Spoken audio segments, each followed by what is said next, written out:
Thanks for staying with us. So, moving on to another topic. A story that caught our attention. So, the story of a police officer is about police brutality. I think it happened in Kogi.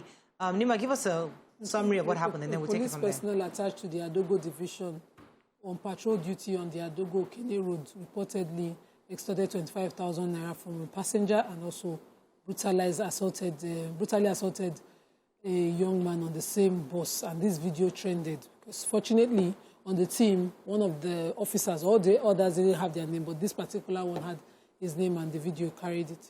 So now the IG has acted.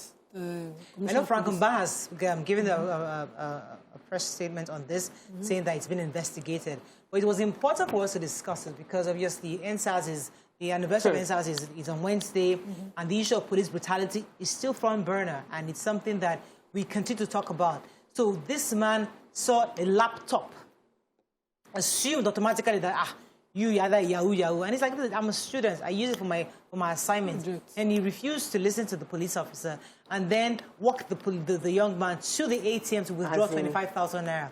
So that in itself, obviously, is a crime. So the point is that who is now checking the police?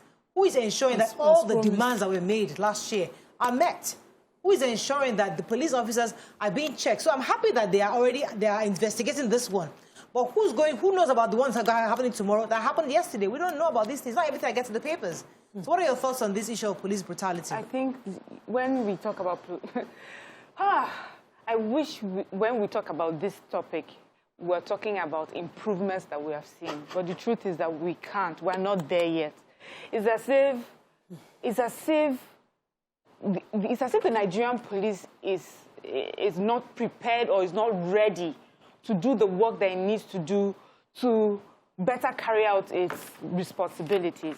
So nobody is asking that the police be phased out or cancelled. We're saying that there has to be a better way for you to enforce the law. There has to be a better way for you in order to protect the innocent, to catch criminal whilst protecting the innocent.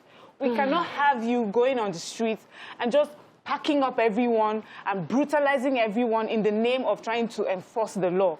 It does not make sense where in your cause of catching a criminal or doing your job, you arrest, you brutalize, you lock up, you falsely accuse, sometimes shoot, maim, murder innocent victims. It does not make sense. And people would not have the respect that they need to have and the trust that they need to have for the police force. And we have said this so many times. And this is not stories that are hidden and that, people don't know what we're saying. They're in the papers. We hear the police even make statements. Okay, we're looking into this. We're investigating it. It's important that we need to start looking at the training of police officers. We have to start looking at the prosecution and punishment of erring police officers. We can't continue like this if we want a better country. And we want the better country for all of us, because police officers are also citizens of the country. You also have children that will grow up and mingle in the society.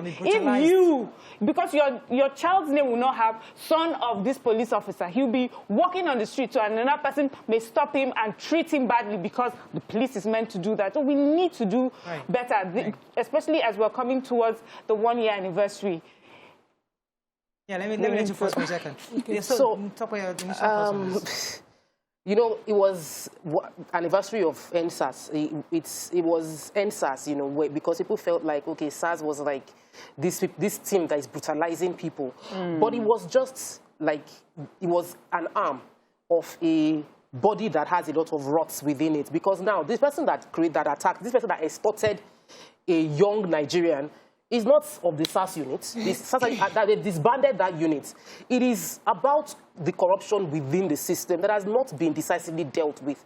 And whenever people raise that issue, they will look at it like, oh, police officers are also being brutalized. People are attacking police officers. But the extortion within the extortion by police officers, brutalization by police officers is still ongoing and hasn't been decisively dealt with. So the panel that was probing many of the reports concerning NSAS that time awarded about 19 million to many people that were able to prove that they were unlawfully arrested and they were brutalized or maltreated by the police officers. There are some cases were resolved, but many others haven't gotten justice. And I don't believe any Nigerian deserves to be in this position. I believe our police officers, the leadership of the police, the Nigerian police force, the leadership of the police should stop playing lip service to dealing with this issue, because while some of them genuinely want this country to get better, many things are not being done properly from the root of the issue, from the funding of the police officers, from the payments they receive, from the compensation plan that goes to them. And then when you've already done your own path, and then you've already built that spirit of trust in the system, then we can hold people like this. Thank God there was a video, and that we can prove that this was not just one person saying, another person saying something. This was a real life video. That person, somebody could have died, and then will now say... Even YK sent a message that saying that, that someone she knows on Wednesday was asked, I think she asked the person to deliver phones for her. Police arrested this person and his assistant, and they let the assistant, they asked the assistant to go and bring 12 million naira. What? Yeah. Finally, after back and forth, they paid 200,000 naira. This was just a few days ago. Now, for someone like a YK, she's like, so where are the rights? How do I know my rights, number one? So is it illegal to carry phones? I mean, she's saying that Dwayne's going to help me to deliver phones. So maybe they were suspicious of, maybe they were stolen. So, okay, they were suspicious and bribery is the right way to go. 12 million naira for what? I don't know. So how do you determine the value of what's been stolen and then determine 12 million? How do you come about 12 million naira? So the point is that there are so many these are some of the issues that why would a policeman follow someone to the ATM and collect money? Like, why? That is in all shades wrong, and it happens every day in this country. Several social media posts, and they'll say, oh, it's not officially reported, so they cannot capture it. The point is, who would have the liver to walk to the position and say that a policeman expected me of so amount of money, your colleague? They wouldn't see the light of day. About liver, who has liver not to follow the police station, not to the ATM? Because you might get shot. Yes. So you don't have the liver. It used to be very bad, where they just pick you up randomly, profile you based on how you look, assuming you have dreads, you must be a Yahoo boy. If you are a fintech young guy, you're into earning good money, they frame you on a offense that fits your look on you, and then that's it. And so you have to pay your way out of it, even though you're free. Let's now talk about what they do after. What redress do you get post the attack, post such assault? They have units within the police that people are afraid to approach. They have a patrol team for the IG's office and the Commissioners of Police office, whose job is to check what the police officers on the roads are doing. I recently found out that such patrol team exists in Lagos. So if you call me now, I'll tell you, I'll be looking for your name immediately so that I can send report to the team, because I know they would check. But then they say there's an unwillingness on the part of government to do anything serious about this, because they themselves have failed. At the core of this very problem is the welfare of police officers. Exactly. It was either intentionally done in the beginning and then intentionally perpetrated and continued for this long, so that, you have a police that you can use when you want to, and when you don't want to, you then start to shout police brutality. Everybody in government, senators, all of them have police protecting them. At one point or the other, you use your police. You have a police officer protecting a senator while he was assaulting a young girl, standing there helpless, when the act says that you can arrest a person at the scene of a crime, that you see yourself. But because we've watered their powers down, we especially with funding, every police officer trying to get a promotion has to do something. It was in the public sphere what they have to do, what they have to generate, how they have to pay. I think since NSAS, let's find a few silver linings. No. I'm coming there. Okay. Post NSAS, how many of those police stations attacked have government repaired? The one in Pennsylvania was in the Guardian this morning. Another one, a whole building. The one in Orile, if you drive past these places, the one in Oibo, you will clearly see them. Nothing has been done. So the officers that are supposed to be in those police stations, manning those areas, where would they be? Pending. Government has to be deliberate about whether we want to change this situation or not. It's not until an investigative journalism reveals what happens within the police college that we agree something has to happen. It's either we scrap police service commission if they are not willing to upgrade the lives of these police officers. Just last month, they carried placard protesting that their pensions were not being paid. How can police officers be protesting and they have guns? Years, he has retired. And the person, They're not complaining about banditry. If I can't get my money legitimately, they will go and start something else illegitimately. I wonder all the time, who are these people carrying weapons? Some officers, when they retire from service, are supposed to hand over weapons and all of those things. Even in the army, they don't do that. Most of them just owl like that. Nima, I understand what the point that you have just made, and it's important to also bring that to the fore, the lack of funding or proper funding of the police. But I don't want us to have this conversation almost as if that there's justified brutality. Yes. So my thing is, the problem that the police is going through because of government inefficiencies affecting all Nigerians. And we haven't all become robots. You know, doctors, nurses, teachers, every one of us, we're all in this country together. So imagine going through my own that the government has refused to do or is incapable of doing, and then I come and I'm brutalized by the police because he too is going through the same problem that I'm going through. We need to put those conversations separate. And I say that because I'm talking about human beings now. Like, I'm talking to your sense of, I'm appealing to your sense of humanity. That's just another Nigerian like you. People's children that you extort, you take away all their money, some of them hard-earned money that, you know, they've saved over a period of time, you take it completely from them, and they're supposed to just continue their lives like that. You, at least, you have a gun that you're holding, and then you are able to do that against a fellow Nigerian. This Nigerian is supposed to go back now and feel, okay, well, I've been brutalized by the police. I might as well go back to where I am and brutalize everybody that that's sort of underneath me. If I'm a teacher, then I should brutalize all the children in the school now. We're all brutalized. All of us. PTSD. Somebody was telling me that this was it Joy by Joy? I just posted that this Squid Game that is trending is a Nigerian story. Stay with us to be right back.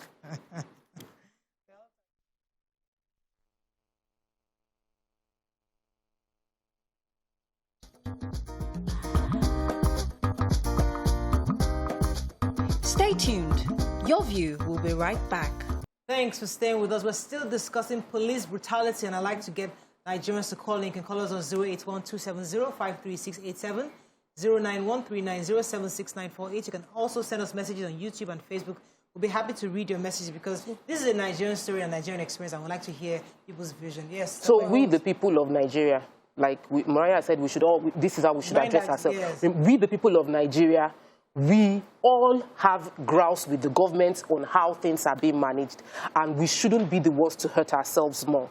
I know that there is a crisis within this country that everybody is feeling. You know, there's a trauma that everybody has gone through. We all go through the same challenges, and we mustn't impose more damage to each other. The issue of somebody holding a phone, and I need to understand, until we have more the police commission and the internal disciplinary police units firing more police officers found doing this thing. There are too many people doing it, where they seize your phone, open your phone, go through your contacts and say, based on what they've seen, you are definitely making money illicitly, and it's not to take you to the police station to arrest you, it is to ask you to pay some money. And then you pay and it goes through like that, and people just go. It's impossible for us to continue like that, and we must find decisive solution. That's number one. Number two is the challenge of the fact that we've discussed profiling last year. That was the crux of NSAS protest, is that we are young people and we are expressing ourselves. Don't profile us as criminals. Find a way to deal with the criminals, but don't profile everybody in the entertainment industry, anybody doing graphics, anybody doing all of that. And still, we still have that profiling going on day in, day out. I drive my car and you see 3 boys inside a vehicle, they will get pulled over. Every time you see 3, 4 boys, they get pulled over. Why? Let me take this call. We need to do better. Yinka. Yinka, are you there? Murayo. Good morning to everybody here. Morning.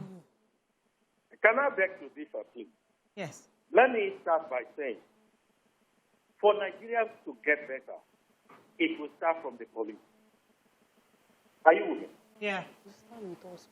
Other things I want to say, having said that, is that if police to say, police is your friend, let me ask everybody on this table, are you a friend to a police officer? Let us balance the equation. There was a period of time I traveled to Nigeria, and I took a commercial bus. Behind the, what they call it, this bus, were 2 boys with a laptop. I sat in front, like Officers stopped everybody, and I came down and said, we need to search. I raised up my hand for him to search me. I obliged. These two young guys at the back refused. And by the time they're about to be threatened, they checked their bag and saw the laptop. And they are asking them, where do you get this laptop from? One said, my father in Lagos. They said, call your father. They asked the father, did you get your boy a laptop? The man said, no. What will you say today? Individually, as a citizen, we need to respect police officers for them not to brutalize us. But go and see what is going on in the streets there in Lagos or in Nigeria. Thank you so much. You see, this is another angle, and I think what Yinka is saying, if I put it in a different way, is that if you watch Hollywood movies tells you exactly what the law says. You hear about the Miranda rights from Hollywood movies. I don't know if you have read the American Constitution. They use the Constitution that they have to tell the American citizens their rights, what they should do when you see a police. Don't resist arrest. These are the rights that you have. So it's reinforced in their movies. So a police stops you in Nigeria, and you think the first thing is to resist. You don't even know what your rights are as a citizen. In Nigeria? You have no, I'm just saying that you have no, we don't even know what our rights are, what our limits are. We have no clue. We see a policeman, we think he's coming to attack us, and immediately we resist arrest. Really and truly, we should respect the police. If they ask you to come down and raise your hand, automatically you should. But here we don't, because we feel that, who are you to tell me to? Because of the abuse of family. On both sides. So, you know the rule. I mentioned when I drove into my husband and a group of 5 policemen, and they were already harassing him. This is somebody that they said, stop, he parked. He actually parked to drop somebody, and so they blocked his car. In a gangster style, only one person in the car. And asked for his ID. The ID was already with them. His driver's license was already with them. And I just kept hearing, get inside the car. Get inside the car. I said, well, guy will die here. What is the offense? So if you can have a conversation, when you stop my car, I park. Me too. I show you my ID, my driver's license, everything that you have asked for, you have seen. What do you mean? You're now telling me, so where do you walk? Where do you this? Where do you that? Exactly. By the time it's beyond the greeting level, and you are not, I always ask, is this car, is it being profiled for stealing? And somebody stole this car, this plate number, this car make. You can show me that so that I know what exactly the issues are. And let me know where we are going. Why is there this non-disclosure about it? It's the harassment that made people apprehensive, and we lost that police is your friend thing. You can have a conversation with people. I have a lot of police officer friends and family members.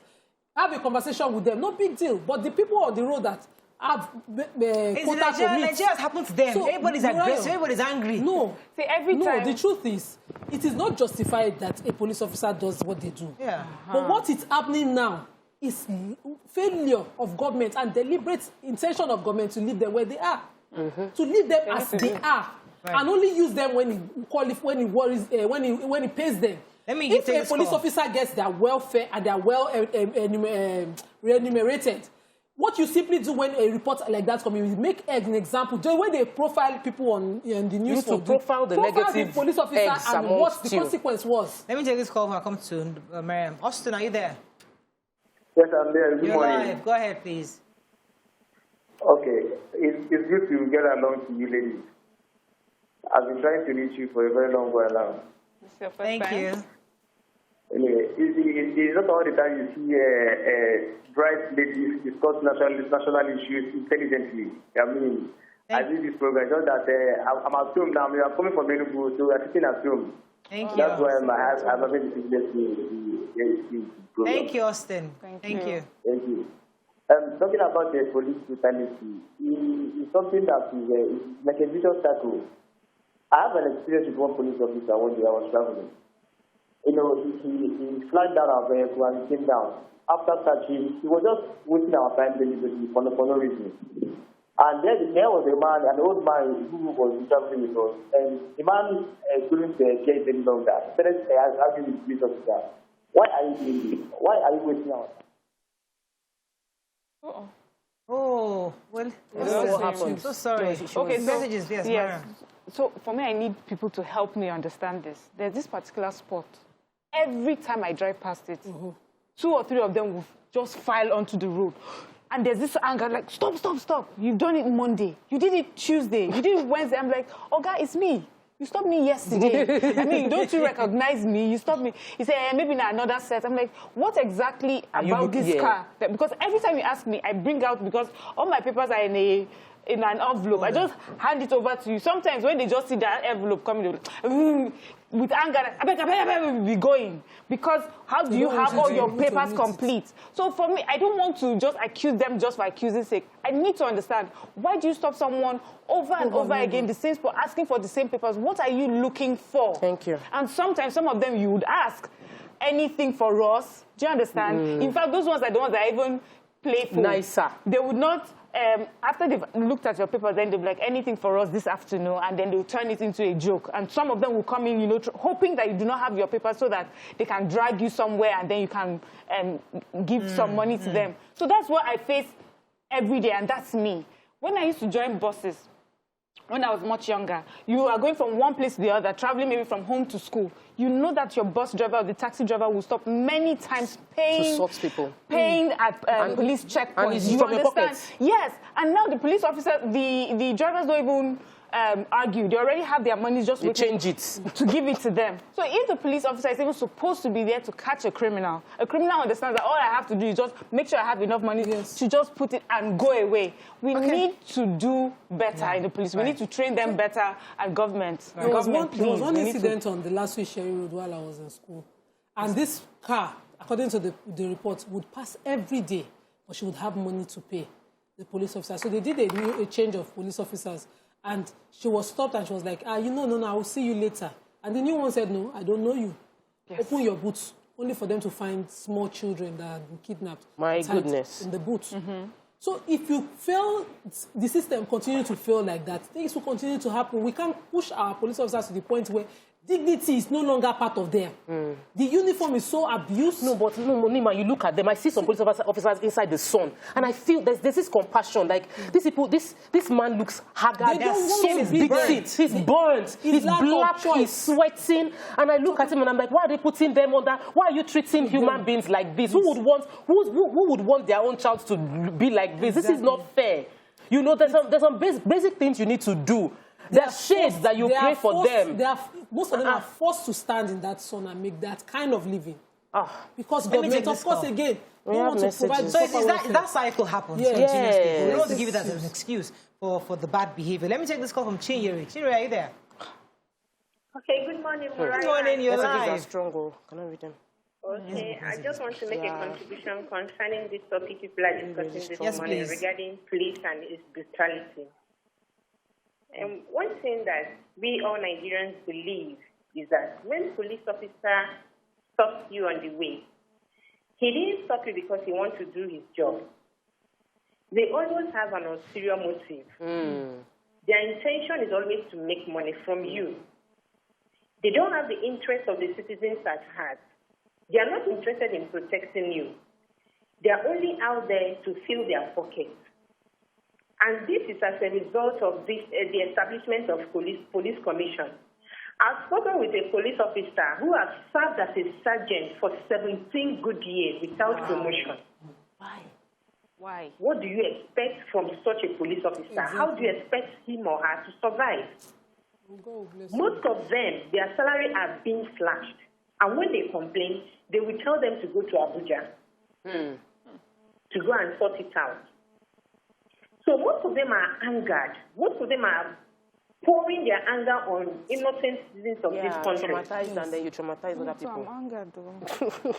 Thank you, Sherry. I think so. Is that cycle we keep talking about? Landed where I was going. If a government wanted to clean that system, all you had to do is wonder how there's been no promotion within that space of time. What is happening? Check the ones that are promoted. Change their uniform. As in, is it the case of, have I not heard, Nima, you've heard the case of redeployment. They will deploy them to another states and they don't give you money for you to transport yourself there. How do they expect a policeman, they'll move you from Lagos to Taraba and they did not give you money? Their uniform from head to shoe. There was one police officer that intervened in an attack against me and they stole his watch. The guy sat on the ground and was crying that, if you know how I did to bought that watch. Because you must you look poor, haggard and foolish and helpless because you work in a particular service. Dignity of that service has to be restored, whatever. The Police Service Commission was created for this purpose.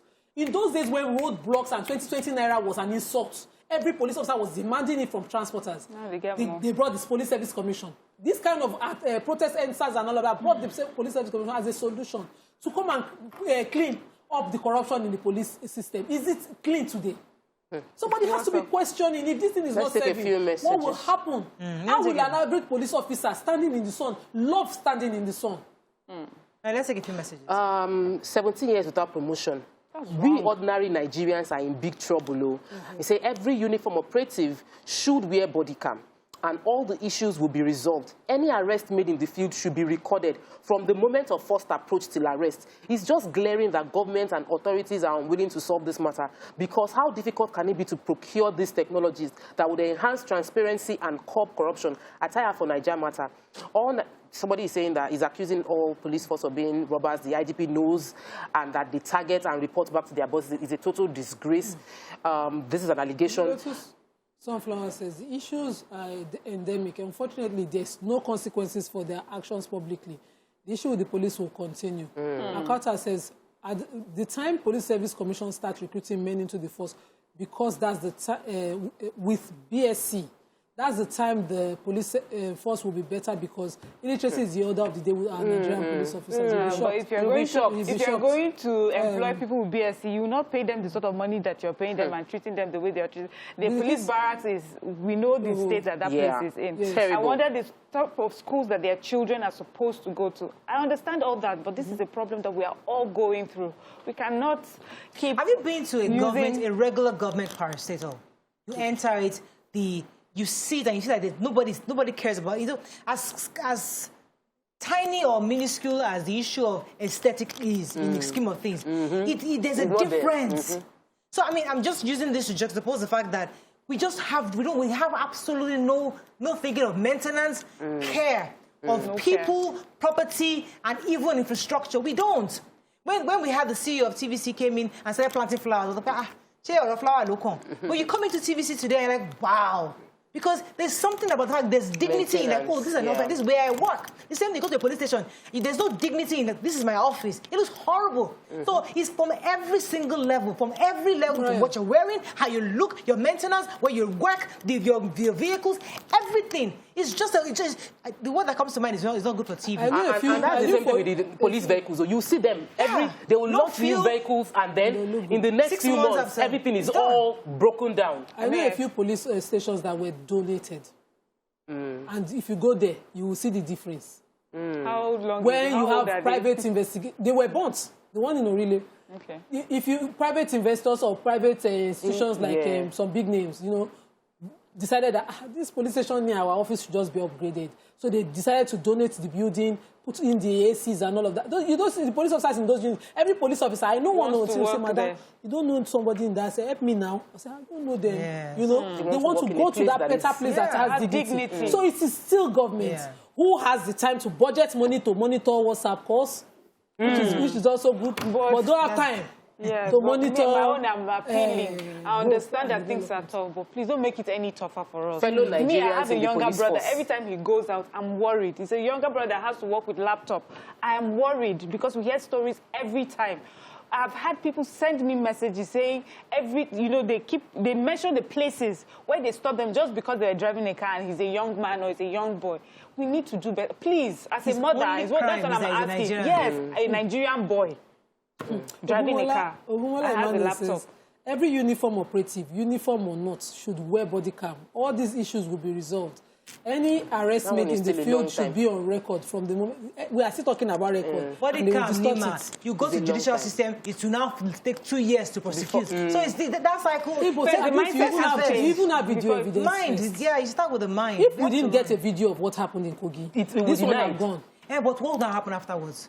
Really? That's what I'm saying. Investigate. Yeah, they fire. What happened? They usually fire. Sometimes we had one police officer who did a stray bullet killing. And that was not only discipline within the system, but handed over for prosecution. And his lawyer started to do a case of manslaughter. We took it here on the show. So I think that if things don't run the way they are supposed to. But guys, you can't blame one side. Can Nigeria be good? The issues are plenty. Like, it's like, plenty issues. It will be, it's we the people of Nigeria. You're thinking, we the people of Nigeria will realize that we are the ones responsible. So a police officer might be given a target of an amount to bring in, and he can decide that I want to work. We must begin to suffer. His children now not go to school. Think about it now. Yeah, I don't want to take bribe. But my children are crying every day. They say I should bring pencil to school tomorrow. I don't have money for pencil. So with that policeman, you want to be good. And sometimes, circumstances of life just causes these things. If you can avail yourself it seems like in Nigeria, those who do good, pays better.